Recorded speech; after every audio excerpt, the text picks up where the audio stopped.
nag-turbulence na yung eroplano. Doon ako kinabahan. Doon siguro ako muntik na iyak.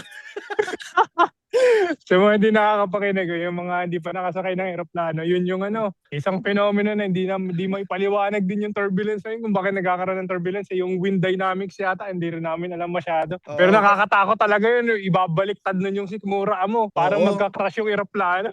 Oo, tas ano pa ako nun, sa wing pa ako nun eh. So nakikita ko parang ang lambot kasi ng wing.